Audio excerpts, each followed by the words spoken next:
Ido yang saat itu sudah merasakan kesakitan ya karena ditusuk oleh si Alvin itu langsung lari teman-teman keluar kantor. Nah Alvin langsung mengejar Idoy dari arah belakang.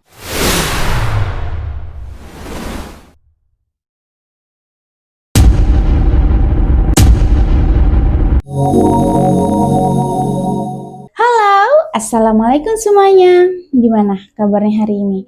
Semoga teman-teman semua selalu diberikan kesehatan ya, baik jasmani maupun rohaninya. Oke, pada kesempatan kali ini aku bakal nyeritain sebuah kasus tentang di mana ada seorang suami yang selingkuhan dari istrinya. Wow. Oke, sebelum kita masuk ke ceritanya, jangan lupa like, comment, and subscribe ya. Seperti biasa, aku doain semoga para subscriber aku dimudahkan rezekinya, selalu diberikan kebahagiaan gitu ya. Dan juga semua hajat-hajatnya, semua keinginannya Allah kabulkan. Amin. Oke, tanpa berlama-lama lagi, langsung aja ke videonya. Oke, jadi ada pasangan suami istri yang kita sebut saja namanya Alvin dan juga Dahlia. Nah, kejadian ini bermula pada tanggal 13 Januari hari Jumat jam 3 sore. Gitu ya. Nah, pada jam 3 sore ini, Alvin dan juga Dahlia itu mengalami pertengkaran yang cukup hebat. Kenapa? Karena Dahlia ini setiap hari Jumat selalu saja pulang telatnya. Telat pulangnya. Padahal ya kalau misalnya hari Jumat dari kantornya Dahlia itu bubarnya jam 11. Tapi kok bisa ya Dahlia itu pulang jam 14.30 atau bahkan sore hari gitu ya. Kan ini cukup mencurigakan bagi Alvin.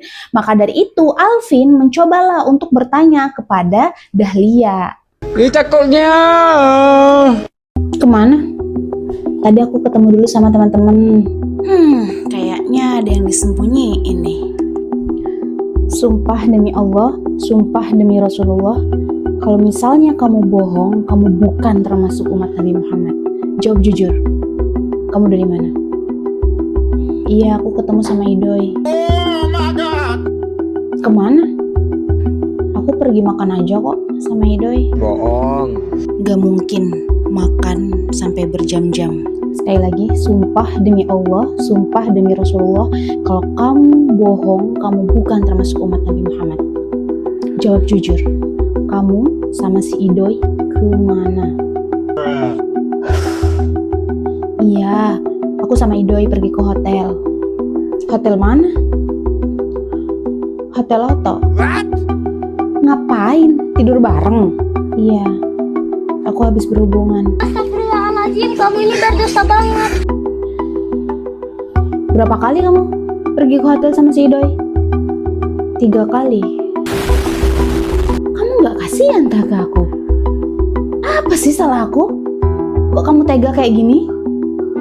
Nah, kemudian teman-teman di keesokan harinya, tepatnya tanggal 14 Januari, jam 4.30 dini hari, gitu berarti ya sekitar subuh ya.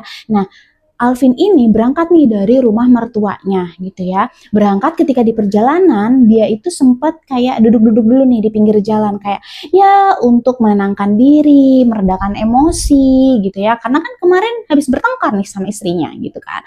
Nah, ketika dia merenung, ketika dia berpikir, tiba-tiba terbesit di benaknya untuk melukai si Idoy gitu ya. Setelah dia berpikir dan lain sebagainya gitu ya, akhirnya Alvin ini pergilah ke rumah orang tuanya.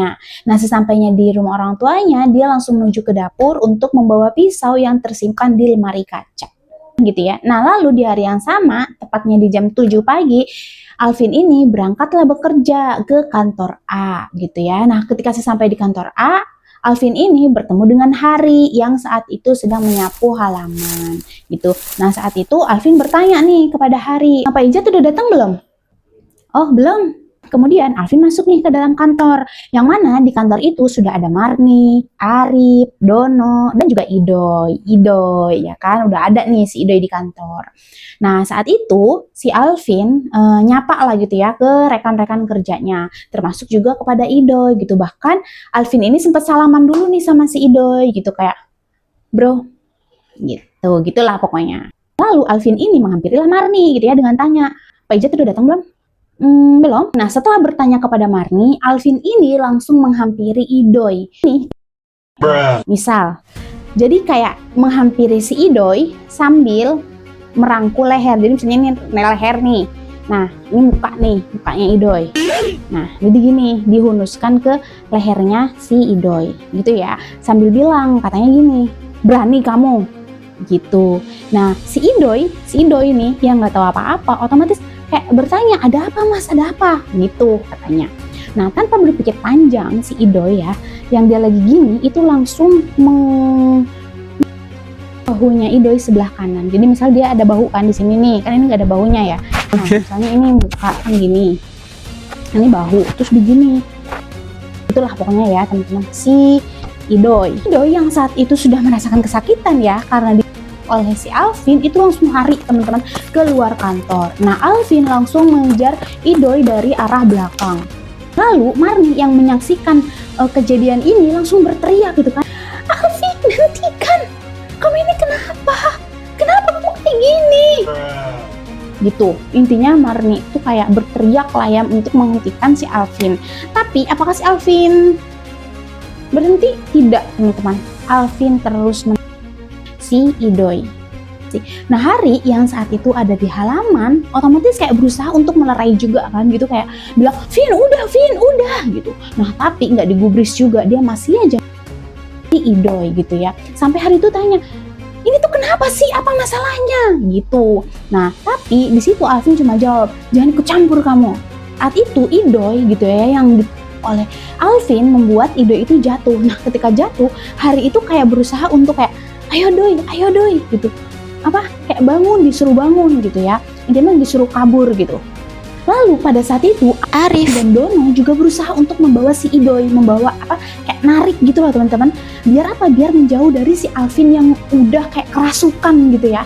Nah, tapi usaha mereka gagal karena apa ya, karena Alvin udah dikuasai oleh emosi, jadi kayak susah gitu ya untuk melerai mereka. Akhirnya Arif dan Dono ini pergilah ke pos Satpol PP yang kebetulan saat itu sedang jaga.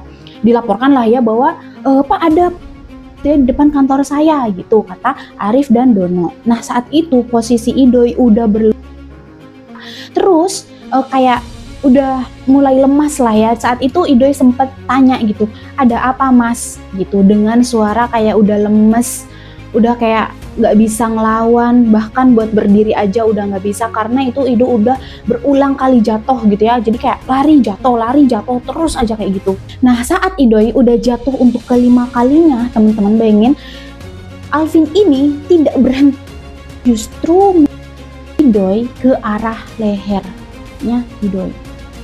Dan ya, setelah terakhir itu Idoy sudah tidak bergerak lagi, teman-teman. Nah, saat itu Hari mencoba menghampiri Alvin dan bertanya, kamu nggak kasihan tak ke anaknya? Ya Allah, peningnya.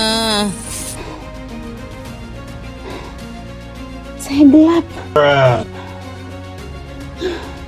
Selanjutnya dari arah selatan adalah Satpol PP gitu ya, dan juga Arif dan Dono yang menghampiri Alvin. Nah, saat itu Alvin mencoba kabur teman-teman menggunakan sepeda motornya. Nah, dalam pelarian itu tujuannya Alvin adalah pulang ke rumah orang tuanya. Nah, saat dia sampai di rumah orang tuanya, Alvin bertemu dengan ayahnya gitu ya. Pak, saya habis bertengkar. Kenapa bertengkar?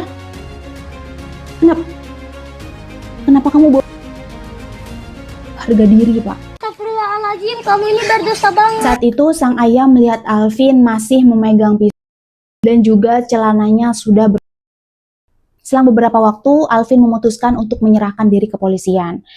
Nah, akhirnya ya Alvin diantar oleh sang ayah pergi ke kantor polisi. Saat di perjalanan, Alvin ini memeluk erat tubuh sang ayah dengan bilang, Pak, aku minta maaf ya, berulang kali. Dan bapaknya hanya bisa menjawab, ya mau gimana lagi, semuanya udah kejadian, kata bapaknya. Setibanya di kantor kepolisian, Alvin langsung menyerahkan diri dan juga menyerahkan yang ia pakai untuk menusuk Idoy. Oke, selanjutnya kita masuk ke pembuktian. Ada beberapa saksi yang diajukan oleh jaksa penuntut umum, yaitu ini.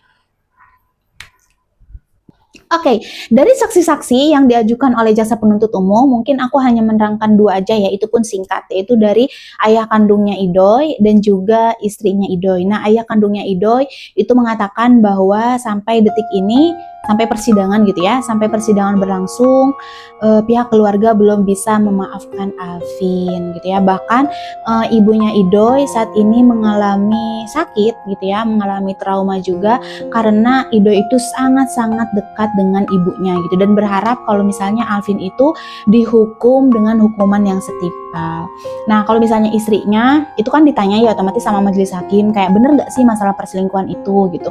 Nah, sang istri ini menjawab bahwa selama ini rumah tangganya dengan Idoy itu baik-baik aja. Bahkan tidak ada gosip apapun gitu ya mengenai Idoy. Jadi istrinya merasa kalau Idoy ini nggak ada tuh ranah-ranah ke perselingkuhan katanya. Nah, selanjutnya aku bakal nyeritain tentang keterangan dari si Alvin ini ya teman-teman.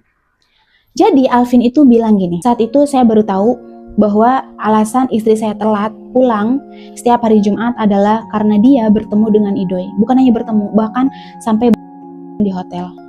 Mendengar hal itu saya langsung merasa sedih, kecewa, kesal, marah. Saya merasa sudah dihianati, harga diri saya juga sudah diinjak-injak. Akhirnya keesokan harinya terbesit niat untuk membunuh Idoy menggunakan pisau. Setelah melakukan itu semua, saya sadar dan saya langsung menyerahkan diri kepada kepolisian. Sekarang kita masuk ke dakwaan dan juga tuntutan jaksa penuntut umum. Nah, seperti biasa teman-teman, kalau misalnya dalam kasus ada dua pasal yang sering banget digunakan oleh jaksa penuntut umum. Yang pertama adalah pasal 340 KUHP tentang berencana dan pasal 338 KUHP tentang tidak berencana atau tidak direncanakan gitu ya. Nah, jaksa penuntut umum menuntut agar Alvin ini dihukum selama 13 tahun penjara gitu. Nah, ketika majelis hakim melakukan pertimbangan dan menemukan fakta-fakta hukum di persidangan, majelis hakim melihat bahwa unsur-unsur yang sudah dipenuhi oleh Alvin adalah pasal 338 KUHP.